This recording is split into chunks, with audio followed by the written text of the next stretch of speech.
Okay, nothing has started. We will look into today. Just a bit.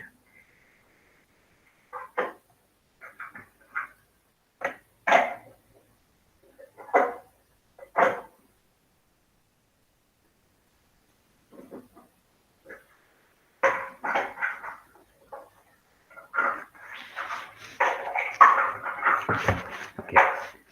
So today is our seventh lecture, okay, and we will look into Armaid fiber. Armaid means the word aromatic comes anywhere. If you see aromatic, it is derivative, means it's derived from aromatic. Aromatic, the moment comes, that means you. Okay, why is this fluctuating like this? You just assume that now you have to deal with benzene ring. This benzene ring will be there in the structure. My pointer is not well today. So benzene rings will start coming, aromatic compounds. Okay. So Armaid fiber, what are these Armaid fiber? Uh, Armaid is a short form of aromatic polyamide. Okay. So these are the it is a class of polymer where you will have a self-repeating unit. Okay, like if I go to the next slide, you see here. This is the unit. This is repeating in the structure. This is how self-repeating unit. Okay, which contains a phenyl ring linked together by amide group. So amide group, if you have remembered something about your organic chemistry, this is your amide group. Okay. Now, in Armaid fiber, what is there that if the fiber forming substance is a long chain synthetic polyamide, this is a artificial or you can say man-made fiber, not a natural occurring fiber. Okay, in which you should have at least 85% of Armaid linkage. Okay, this is a standard. This is a standard by your Naval Research Board, I think. Naval Research Board US, okay, and some other agencies that are any Armaid fiber which has more than or at least this much of 85% of Armaid linkage, that is called as your Armaid fiber, okay, not less than this one, okay. So the well-known Armaid fibers, okay, are your Kevlar, Numex. These are the companies which make, okay, in bracket they are putting, and Tyson Armide, that is Tuaran.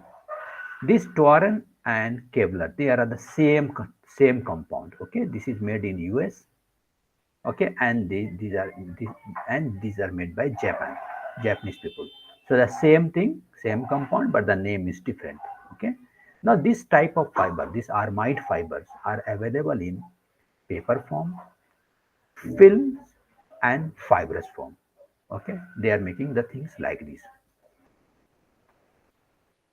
So how this Armide fiber is made? There is a process, okay, that is called dry jet wet spinning method for making Armide fiber. So what is there? There is a chemical process called as solution polycondensation of diamine and diacid halide. See, this is paraphenyldiamine and tetrapathyl chloride. This is what the two compounds are there. And the moment they react here, I think this from here you will have HCl will come out and you will get a continuous chain of this thing polymer. Okay, this is a polymerization process. Okay. So the what is happening at how the process is done, you see, just I'll put the process first. You see here, this is dry jet spinning method. Okay, what will happen? You have the compound, what you are going to put here. You have the two material. One is the diamine and another is that one.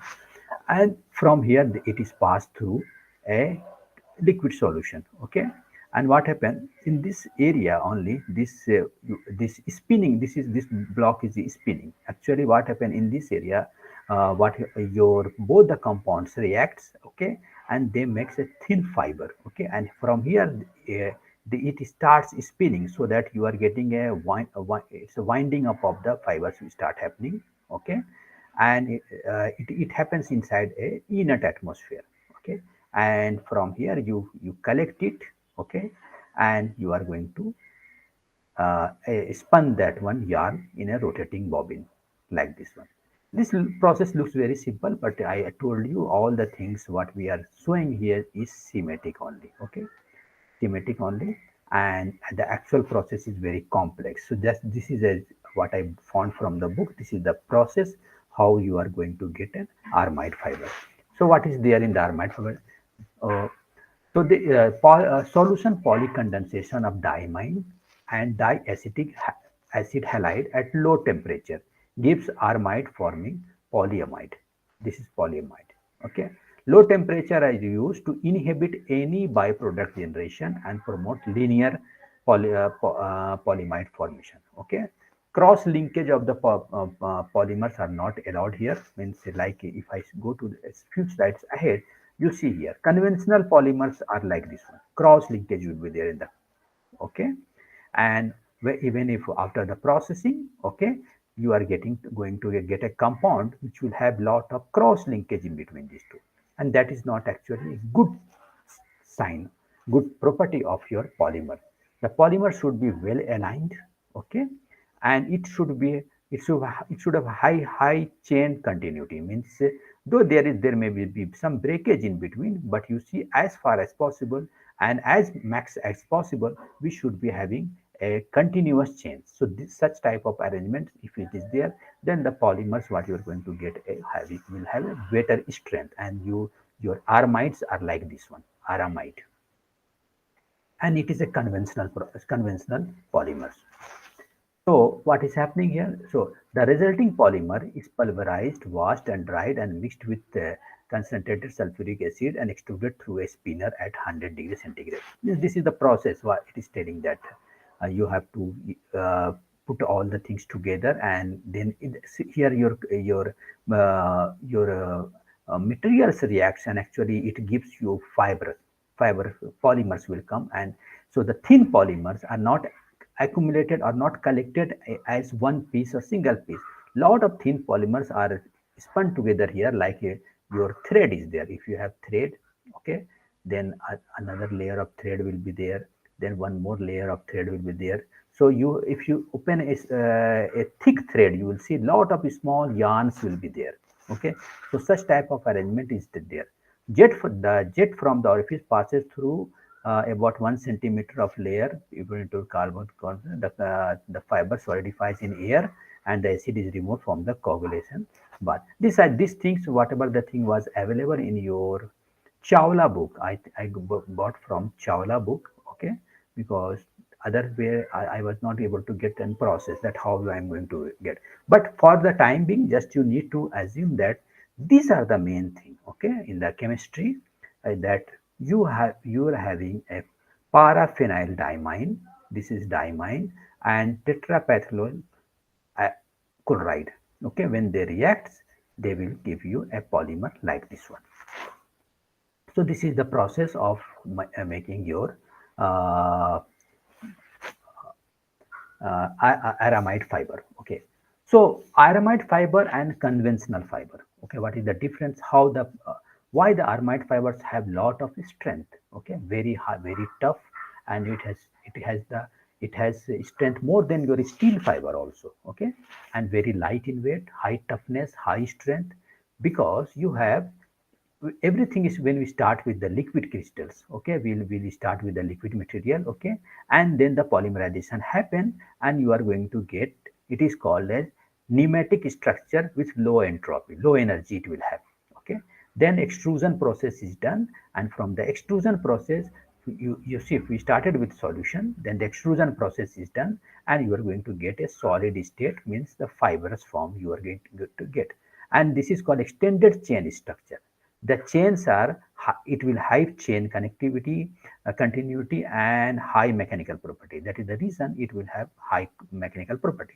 Now conventional fibers, other fibers which we are getting from the polymerization, either it is a naturally occurring fiber or fiber which we are going to make, they will have a structure like this, randomly distributed, randomly oriented fibers. Okay, and it will have very high entropy, and high entropy is not at all favorable thing. Okay, always a system wants to have low energy. Okay, high energy means is instability will be there. Okay, now after the extrusion process also the things become compact, but you see that discontinuity still exists.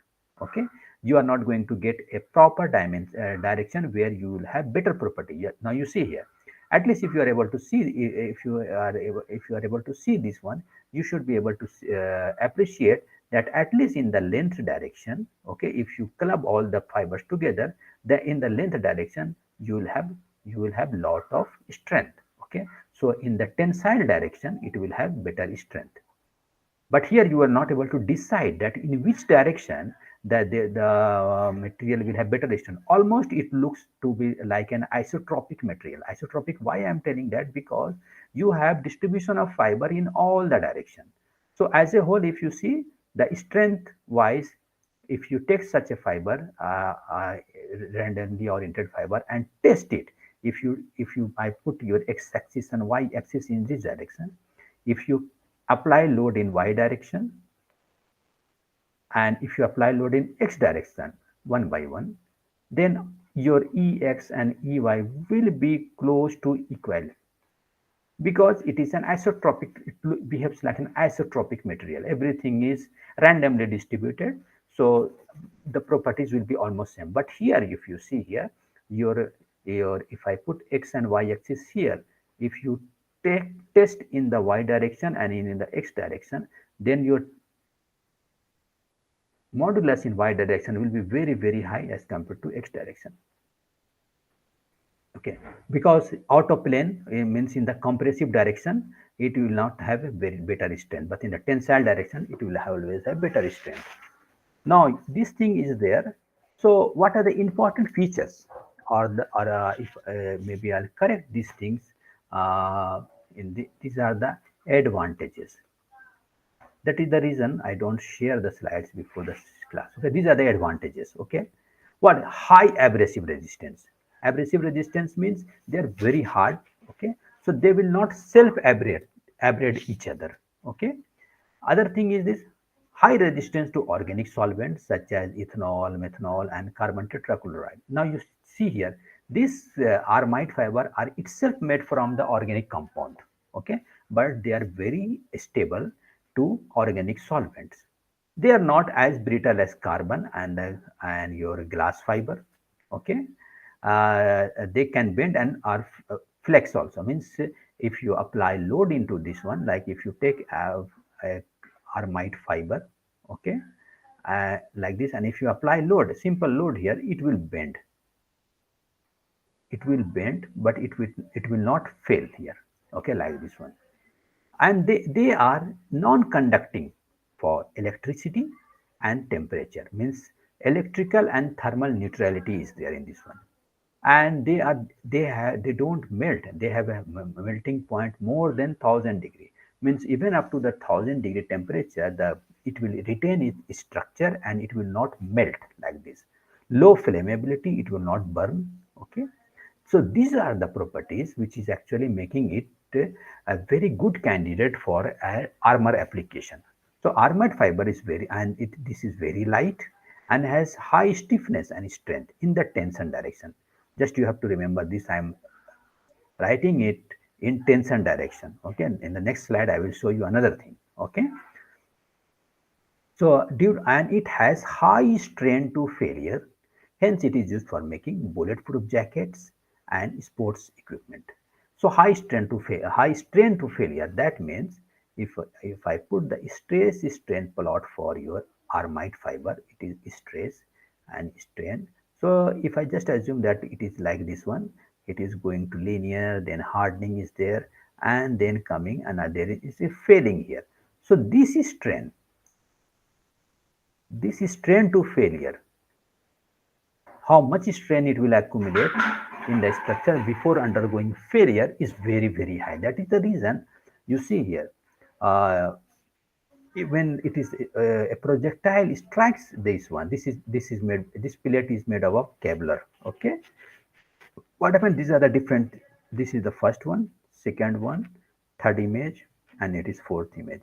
You see here, there is very less deformation because it is very stiff and it has large strength. Okay, and even if you apply the projectile with a very high velocity, it will show large deformation, but it will not fail because it will have very high strain for failure.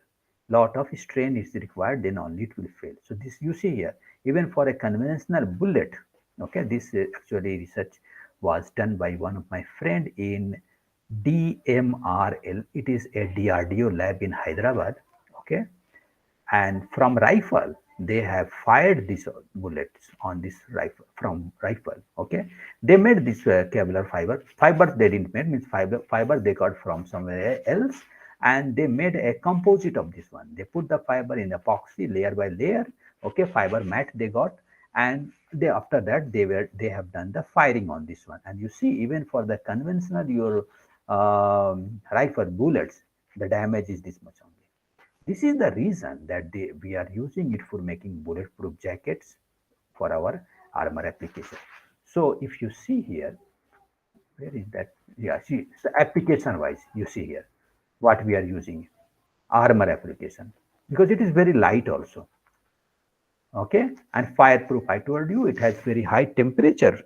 It requires very high temperature to melt or undergo deformation. So fireproof uh, clothing. Okay, then your racing car, because it is very light in weight and a very high strength. Okay, so you can use this Kevlar fiber for making a racing car. And sailboat ropes. Okay, rope, because why it is used for making ropes? Because it has very high abrasive resistance. It will not corrode, abrade each other. Okay, so yeah, it will last for a longer time. Okay, so this we are using here. Another, this is the limitation. Actually, now I need to rearrange the slides. Okay, limitation, because it is not that everything is very perfect in world, and all the things will be as beautiful as it looks. That, and nothing flaw is not there. So flawless design or anything, flawless entity is impossible. Okay, so there is flaws here. Flaws in the sense defects. Defects are limitations. Okay, these things are soluble in organic solvent. Inorganic. If there is inorganic solvents, then these fibers, Armaid fibers are soluble. They are weak in compression. That means though they are very strong in tension, okay, but weak in compression. So how the compressive? What does compressive load means? You see here, you are having a structure and you are applying load like this one. So what will happen? The structure will bulge here, okay, and it starts deforming like this. This is called compressive load. Okay, like you see here, you are taking a brick, okay, and then you are applying load from the UTM machine in such a way that you see some bulging is happening at the down, this area. So these are called as compressive load. These Armaid fibers are very weak in compression. Okay, so we will not be using these things in a situation where the structure is going to experience a compressive load. Okay, so how much is the strength of this one? Means if the tensile strength is sigma y, okay, then your compressive strength in compression is sigma y by 8. You see here, 1/8 of your tensile load, tensile strength is your compressive strength. So very weak in compression. So you see here, such a nice fiber, such a fiber which is really ruling our defense armament equipments, and it is highly adopted and very difficult to make in the by all the countries. But still, you can see these are the drawbacks of this thing, Armide fiber. So features I told you, application. So Kevlar. Now Kevlar is one of the Armide fiber. Okay, I told you there are different Armide fibers, Kevlar, Toran, and these things are there. So Kevlar is because it is made by US DuPont company. Okay, and it is very highly adopted in ballistic application. Ballistic means your impact the load when you have a structure and you are and structure is struck by a high velocity bullet. Okay, so the loading, the structure will have its ballistic response, how much penetration happens or whether it reflects the bullet in other direction like that. Okay, and this so here we are using Kevlar. Now this Kevlar has it is available in market in different grades. Grading is done. Okay, like Kevlar 29, Kevlar 49, 129, 140. These are the US numerology. US they will have a very different ways to number. Okay, you see here 29, 49, 129 like these things. Okay, so the diameter of the Kevlar fiber for 29 is this much. These data are not available even the book for these things. Okay. And now you see here tensile modulus. If you see the tensile modulus, 62 for 29 and very high for 49. But again, 129 is less than this one, then 186. Okay. And tensile strength means ultimate tension. This is UTS and this is Young's modulus. Okay, UTS, you see the values are very high. This much of a strength it will have ultimate tension. Percentage elongation in percentage of the failure is very high. You see 3.4. Okay. However, again we are seeing from the previous class that these fibers which are used in making composite, they have coefficient of thermal expansion negative. You see here all negative quantities are, this means if they are heated they will shrink. Okay, so they have given the both the thing, coefficient of thermal expansion in axial direction and radial direction also. Again in radial direction also it is negative, so these quantities are they have not shared. Okay, for Kevlar 129 and 149 they have not shared. So you can see here the different properties of your Kevlar.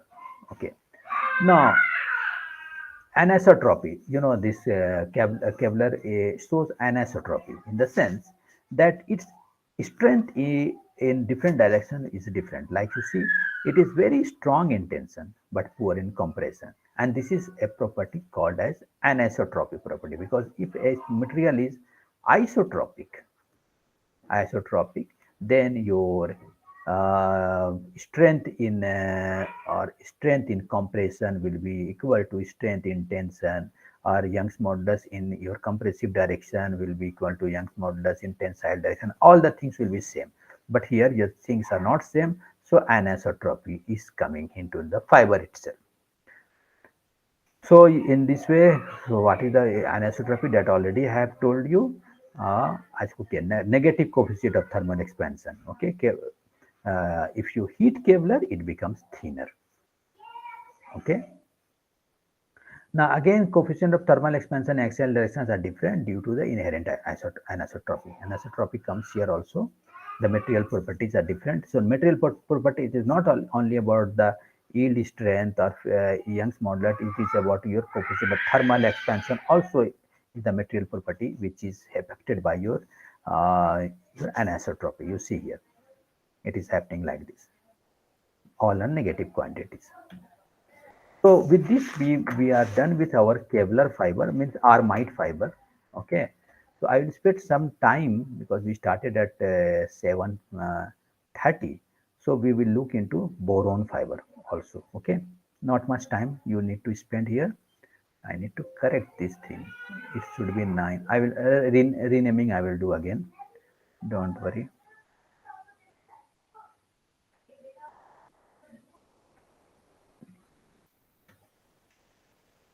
Okay.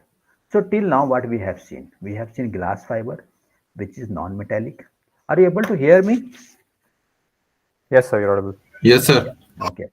So glass fiber we looked at, that is non-metallic fiber. Okay. We look at graphite, that is also non-metallic. We looked at Kevlar fiber, that is also non-metallic. So what do we think? Life is always with non-metallic fiber, the composite world, what I tell you always. that it is only non-metallic fibers are used? It is no. We use metallic fibers also. And boron is the one of the few metallic fibers what is adopted in industry. Boron fibers. Okay, it is metallic in nature. Now, what is boron fiber? It is metallic in nature. It has light, it has low density. Okay, mixed when it is mixed with matrix of metal like aluminum, it strengthens it. Like aluminum, if you take aluminum as your matrix material and then you insert your boron fiber into this one, okay, in aluminum matrix, what will happen? Aluminum is a good engineering material, but strength is not that much as compared to your steel will have your Young's modulus close to 210 GPa, and aluminum exactly will have around 70 GPa, means 3 times less stiffer than your steel. This is aluminum and this is steel. Okay, so in case if you are inserting or embedding aluminum with uh, boron fiber, then the strength of your alumina will increase enormously. However, being a metallic in nature, it has high thermal and electrical conductivity. So in the situation where you want thermal and electrical conductivity as well, you should go for a metallic fiber, and in that boron fiber is a very good candidate. Okay, so this is what a popular one. Okay, uh, and what will happen? It has it. This is the one of the feature which is very good with boron fiber, that it exhibits a unique combination of high compression and high modulus and large diameter. Means even in the compressive direction, it has very high strength and modulus. Now, what does it mean? Let me explain to you. If you, oh, what is happening? If you just take this one, uh, uh, stress and strain, this tells you about the tensile direction. If you are if you take a block and you pull it in UTM machine, you are going to get a response like this one. Okay. However, if you take the same block and you apply compressive load in UTM machine, you are going to get a curve in the third quadrant like this one. Okay. Now, this modulus, what you are going to get is modulus in tensile direction, and this is the modulus in your compression direction. Okay, ideally for an isotropic material, perfectly isotropic and homogeneous material, your ET should be equal to EC. Means modulus in tensile direction should be equal to modulus in compressive direction. However, it don't happen. Okay, modulus in compression direction will be less as in compared to modulus in the tensile direction. Tensile direction modulus will be always greater than EC. This is a inherent property. Okay, but boron fiber comes with a property that it will have high modulus in compression also. Are you getting my point or not? If you are taking the same thing, if you are taking your boron, maybe it is a boron fiber only. We are taking boron fiber. If you are applying tensile load, you are going to get response in the first quadrant, this thing, and in the tensile compressive load, the response will be like this one. Okay, you see what is happening here. Stress is negative also, and strain is also negative here in this thing. Here you are both that stress and strain are positive. Here your stress is positive, strain is negative, and here both the things are negative. So Okay, because here the sign just refers to the direction in which the force is being applied, right? yeah, you have to fix one direction. If Right. you Okay. assume that one direction is this is your positive direction, okay, then ultimately this direction will be negative. You can't put both the direction as positive. Correct. One reference should be there. So it will have very high strength in the, so it has boron fiber has high strength in your compressive direction also.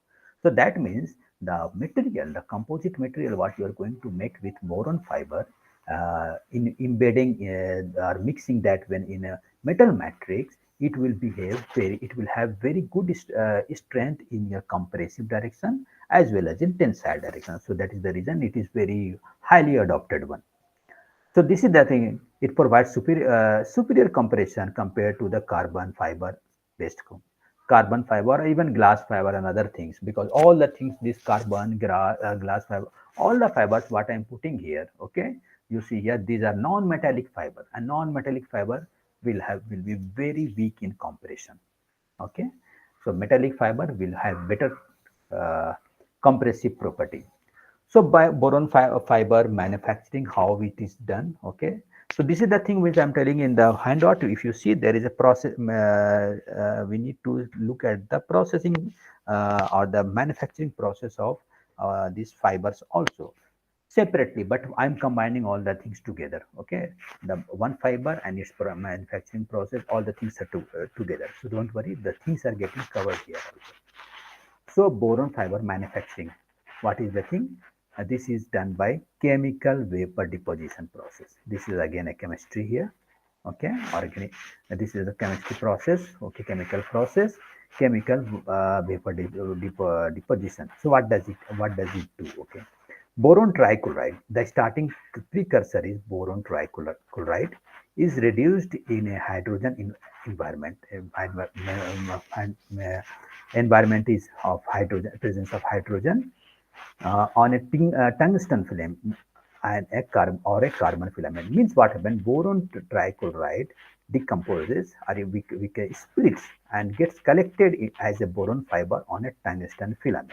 Okay, that I will show in the next slide.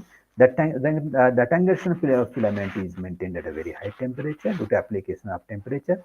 Boron trichloride interacts with hydrogen, okay, and reduced to pure boron. So I think if I see here BCl3, it should be or BCl4. I need to see what is the BCl3. Okay, BCl3 plus H2, and if you do a chemical balance here, you should get boron and you should get HCl. So how you will do here? You need to put 3 here, and if you need to put here 3, so you will get 6. Am I correct? Whether I'm doing chemical balance correct or not, tell me. Is there anyone? So it seems fine. Fine, na? Because you see 6 chlorine atom is there Yeah, 6 and chlorine, 6 6 hydrogen. hydrogen. So 6 is there, so, and 2 carbon. So this is how means reduction is done. Okay. The boron gets deposited on tungsten or carbon filament. This filament could be carbon or these things. As the filament continuously pull out the reduction out of chamber, a well-controlled boron layer deposit on the substrate wire. Okay. You see here, this is how it is done. Here, this is the filament actually. Glass tube is there, and inside that glass tube you have this filament.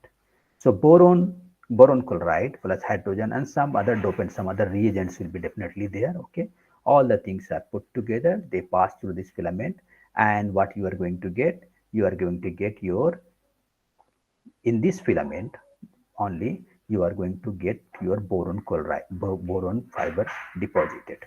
Okay, and rest of the thing will come out. This is how.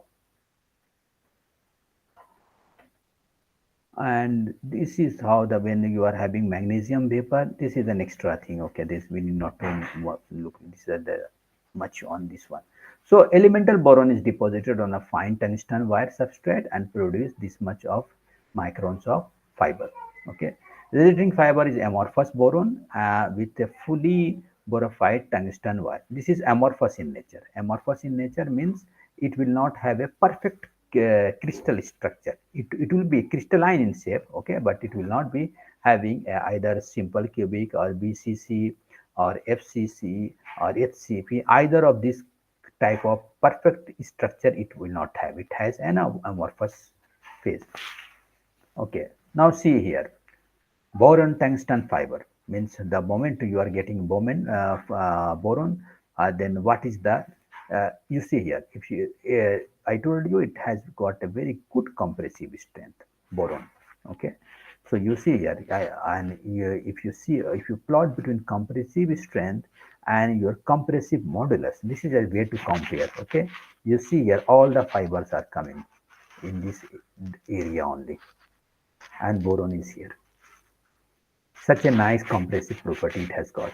You see here glass fiber is here, all types of E glass, S glass, Kevlar is here. You see here that poor guy is sitting here. It is not at all in comparison with boron anywhere when in comparison.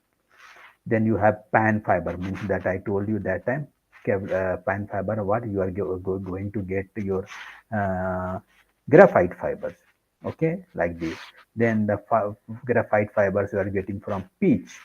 So these things I expect try the other type of fiber. So all the things are here lying in this range of 500, 5,000 only, but it is coming close to 10,000. So such a nice property. No other composite material has got that much higher compressive strength as compared to boron fiber composites. So this is the last slide. What is the thing? Adding boron to composite material, what will happen? It will increase. It will increase it.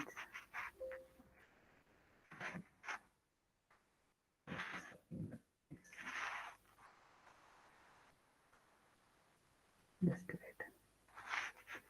So you see here what will happen. So I told you if you add boron fiber in your if you make composite material from boron fiber, either mixing boron in metal matrix like aluminum matrix, okay, it will increase its tensile and compressive modulus, allowing the reduction in thickness. Means it will increase both the things, tensile and anyway any fiber which is attached, which is mixed with any matrix, it will definitely increase its tensile property. But boron is the only fiber which will increase its compressive properties also. Okay, now this is these are the some of the thing that the manufacturer has name. Okay, HY Bohr registered is used in space application like Google Earth cameras, because it has got zero C coefficient of thermal expansion and high elastic modulus. Means it will not at all elongate due to thermal load. Almost zero thermal expansion. Okay. Non-galvanic corrosion with boron fiber. It won't undergo any corrosion. Okay, this is another thing. So these are the things you can see here, but I think I need to check whether this table is from the boron only or not, because it is stating that okay, this is just a property, okay, of a specific property of your boron fiber as per the diameter, but this is a special type of boron fiber which has been made by one of the company which has got zero coefficient of thermal expansion. Okay, designer can reduce the laminate thickness, resulting the higher performance at lower cost. So that designing process, you know, that based on a design requirement, we can change the dimension, we can choose the boron fiber composite material of a particular thickness. If you are going to use that as a sheet of boron or a paper of boron fiber, boron composite or wire like that. So this is the thing we have done, that we looked at first metallic fiber, and this is the boron fiber what is adopted in the industry. So what other things are remaining for us? If I just again go back to my folder, I need to cover carbon fiber and ceramic fiber. Okay, carbon and this ceramic fiber I will be doing this week. Definitely we will do in this week, and next week onwards we will directly jump into our macro mechanics of composite material. Okay, and will be finishing these two parts. Okay, we will, and then we will go to the our midsem examination. So for your midsem, just take it for granted that it should be an open book. It should be an open book, and please try the problem I will ask. Okay, and definitely I will expect that you guys do well in your midsem exam. So it should be for 25 marks only. Midsem exam 25 marks only, 90 minutes. Okay, we will meet in the campus once you are there. Anything else if you want to ask me from here? Do you have any question, any query for your exams or anything? One person actually messaged me that he's traveling now. How many of you are in the campus now? Sir, I'll be arriving on campus tomorrow. I think Tomorrow everybody will be back on campus by 17th most likely. by 17th. Okay, okay. Then you will be in quarantine. So yeah, the instructions were to stay inside your hostel for 3 days. Like you can go to the mess and come back, but not Hmm. other parts of the campus. Okay, okay. Then midsem will come. So, do you have any event this week, this semester? Event in the sense tech festival or anything like No, that? no, I don't think so, sir. Anything is not planned here this semester. Okay, okay, no problem. So it's okay. I will just modify the slides. Okay, whatever the things I found that I should add there, and I will share the things upfront to all of you in a couple of hours. Okay. Anything else? Anyone has any question now? We had Shaurya, Amit, then one more person was there, na? I think he Yeah, dropped. yes, I am. He dropped the call. Yes, I think so. Okay, okay, fine, no problem. Video is there. You can look at the video later stage.